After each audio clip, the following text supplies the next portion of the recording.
जी, India और NDA की लड़ाई अभी कहां खड़ी हुई है? इंडिया में भी सीट शेयरिंग में जो पेच इंडिया में है वही एनडीए में भी है, लेकिन वहां पर क्या विनिंग एज ज्यादा दिखता है। और इंडिया गठबंधन जिस मकसद से बना था वो मकसद इंटैक्ट है अभी? वो एक टेम्परामेंट, मोमेंटम इंटैक्ट है या कहीं उसमें इन सारे घटनाक्रमों के बाद एक ढिलाई दिखी है जमीनी स्तर पर? देखिए, पहले बात कर लेते हैं एनडीए की। एनडीए का जो भी इस वक्त मामला चल रहा है, बिहार में आप कह सकते हैं उनका गठबंधन जो है उसमें प्रॉब्लम्स दिखाई दे रही हैं, थोड़ा बहुत महाराष्ट्र में दिखाई दे रही हैं। एक कह सकते हैं उड़ीसा में बीजेडी और बीजेपी का गठबंधन नहीं हुआ, वो टूट गया, ठीक है, ये कह सकते हैं। लेकिन बीजेपी इस वक्त स्ट्रेंथ की पोजीशन में है। आप ये कहें कि वो 272 नहीं लेके जाएगी, ऐसा बिल्कुल नहीं है। वो 200 मतलब ले जाएगी अपनी सीटें। और मुझे लगता है कि इस बार जो चुनाव 370 पे अभी बात करेंगे। वो एक आंकड़ा ऐसा है जिसको अचीव करने के लिए काफी कुछ करना पड़ेगा। देखिए, पर देखिए बीजेपी आपको 370 में नहीं संदेह जरूर है, क्योंकि मुझे लगता है कि अगर उस तरह से आप बात करेंगे तो मुझे लगता है कि 310 से 320 के बीच में बीजेपी संभावित सीटें हो सकती हैं। लेकिन देखिए, अब हम पश्चिम बंगाल की बात करते हैं। अभी बात हो रही थी पश्चिम बंगाल की। आप 2 लोकसभा भी देख लीजिए, विधानसभा भी देख लीजिए। लोकसभा चुनावों में बीजेपी ने 22-23% ज्यादा वोट अपना बढ़ा दिया। सिमिलरली अगर आप देखेंगे 27% उन्होंने अपना वोट शेयर जो है वो विधानसभा में बढ़ाया। ये वोट शेयर आया कहां से? ये वोट शेयर ममता बनर्जी का नहीं आया, बिल्कुल नहीं आया। ये वोट शेयर जो आया है, सबसे ज्यादा नुकसान लेफ्ट का वहां हुआ, सीपीएम का, दूसरा नुकसान कांग्रेस का हुआ। देखें, विधानसभा और लोकसभा में 3% से ज्यादा वोट जो है, वोट शेयर ममता बनर्जी ने बढ़ा लिया। तो आप ये सोचें कि ममता बनर्जी के साथ लड़ाई आसान होगी, बहुत मुश्किल लड़ाई होगी। और ममता बनर्जी जिस तरह की राजनीति वहां कर रही है, वो पोलराइज्ड एकदम जो है चुनाव रहेगा। और उसमें ममता बनर्जी, क्योंकि हम ये जानते हैं कि मुस्लिम बहुल्य है पश्चिम बंगाल, उसमें ममता बनर्जी को एज रहने की पूरी संभावना है। उन्होंने कीर्ति आजाद, अभी आप की बात करें, उनको एक टिकट दिया कीर्ति आजाद को। कीर्ति आजाद जिसने अपनी कॉन्स्टिट्यूएंसी पूरी बनाई थी, और उसके बाद दुर्गापुर, शायद if I am not Durgapur, और उसके बाद वो बीजेपी से अलग हो गए थे, या बीजेपी ने अलग कर दिया था। तो अब अगर हम बात करें, चलिए महाराष्ट्र की बात करते हैं, सबसे बड़ा उसके बाद आ जाता है।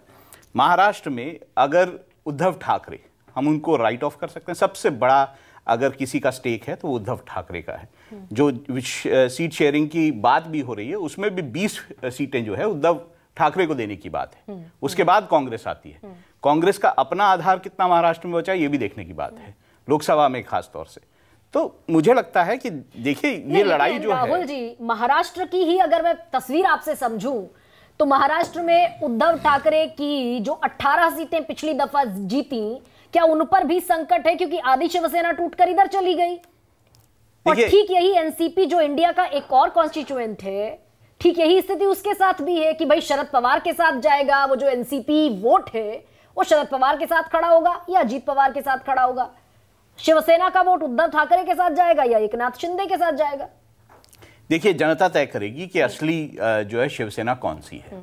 ये कोई और तय कर दे, ये शायद सही नहीं होगा। जो कि हमने एकनाथ शिंदे को शिवसेना का जो सिंबल मिल गया और बाकी सब हुआ, ये जनता वहां तय करेगी कि उद्धव ठाकरे। अगर आप बात करें मुंबई के पूरे रीजन की, उद्धव ठाकरे बहुत स्ट्रेंथ है उनका, अच्छा, और बहुत जबरदस्त वहां पे आपको लड़ाई देखने को मिलेगी। तो यहां तक बात देखिए, अब बीजेपी को जो फायदा मुझे नजर आता है, जो पहली बार मतलब बीजेपी जिसके लिए बोस कर सकेगी, वो है साउथ की कुछ सीटें, चाहे वो तमिलनाडु हो, चाहे वो केरल हो। ऐसी कुछ सीटें हैं जहां पे बीजेपी इस बार जबरदस्त चुनाव लड़ने जा रही है। 7 सीटें मैं मानता हूं कि तमिलनाडु की, और लगभग 6-7 सीटें केरल की। उसमें भी 1-2 सीटें ऐसी है जिसपे बीजेपी की ये जो उम्मीदवारी है वो काफी सशक्त है। तो यानी कि आप ये कह रहे हैं कि केरल में पहली दफा बीजेपी खाता खोलेगी? बीजेपी खाता केरल में और तमिलनाडु दोनों में खोल सकती है।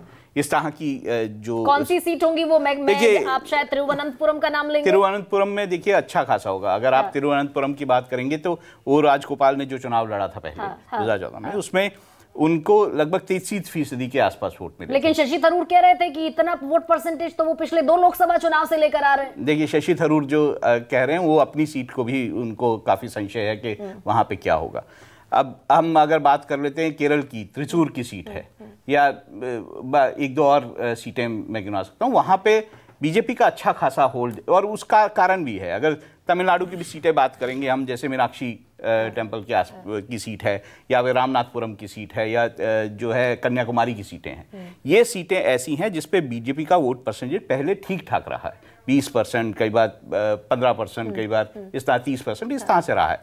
तो इस कारण से तो क्या मैं ये समझूं राहुल जी, एक राइडर है, वो बीजेपी का जब वोट परसेंटेज था तो एआईडीएमके के साथ अलायंस में था।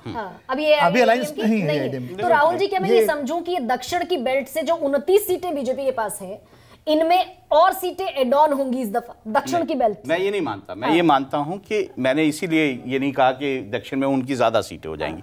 अब कर्नाटक की ज्यादातर वहां 25 सीटें कर्नाटक से हैं, तो क्या कर्नाटक, मैं वही बोल रहा हूँ, कर्नाटक में क्या 25 की मतलब 25 सीटें वो निकाल पाएंगे वहां से? 25 तो लड़ाएंगे नहीं, 5 सीटें देंगे जेडीएस को। मैं बोल रहा हूँ वो वहां पे निकाल पाएंगे कि नहीं निकाल पाएंगे, वो संशय है। इसीलिए मैंने बोला कि ये इन जहां पे बोझ कर पाएंगे वो ये बात है कि भाई तमिलनाडु या केरल में सीटें हो सकता है वो निकाल लें एक आध, तो वो उनके लिए प्लस पॉइंट होगा। लेकिन देखिए, अगर हम उत्तर भारत की भी बात करें तो जहां पर आप पीक पे हैं वहां पे आपकी लड़ाई ज्यादा है, बीजेपी की लड़ाई ज्यादा है, क्योंकि आपको अपने पिछले प्रदर्शन जो है उसको दोहराने की चुनौती है। दूसरा तो जीरो है, दूसरे को क्या फर्क पड़ता है? अनंत विजय मुझे नजर नहीं आ रहे हैं।